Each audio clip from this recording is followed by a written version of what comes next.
around with Gary because he was fun, and his place was something of a party house, or in his case, a party skull-shaped cave. They had deliberately kept their distance since Gary had been assigned his trainee. We didn't fight. Nothing like that, Gary said. He looked at the far end of the table. The trainee being initiated was sitting at the head of the table, being lightly brainwashed by the chairman of the Wizards, Merlin, as was also the custom. The Lead Church Wizards were sitting at the far end of the banquet table, and Philip was taking periodic breaks from the conversation to glare at Merlin, his face a mask of loathing and scorn. Again, this was the custom. It's just, Gary struggled. Our senses of humor didn't really mesh. Jeff said, so he didn't think you were funny. Big deal. Neither do I most of the time. No, Gary said. It's not that he didn't think I was funny. It's that he thought I was funny at the wrong times.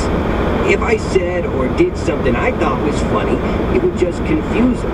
But occasionally, I'd say something serious and it would make him laugh. For example, Philip asked.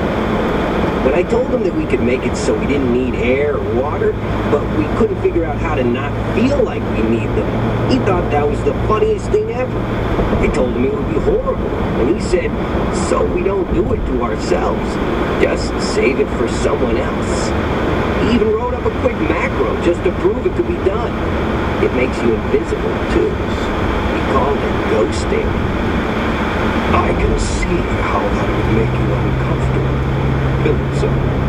Gary said, I know, right? Well, I wouldn't worry, Tyler said. It wouldn't work. Philip looked to the end of the table. Jimmy. Everyone called him Merlin, but to Philip, he'd always be Jimmy. Or that jackass Jimmy, if he was feeling particularly honest.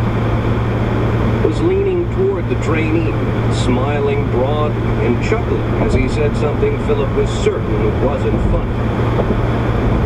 The trainee had dark brown hair and a face that was mostly nose. He wore a brand new chocolate brown robe. His staff leaned against the table, a varnished piece of wood as straight as a tent pole, topped with what appeared to be a red mushroom with white dots on the cap. The trainee looked on impassively as that jackass Jimmy laughed out loud and slapped the trainee on the shoulder.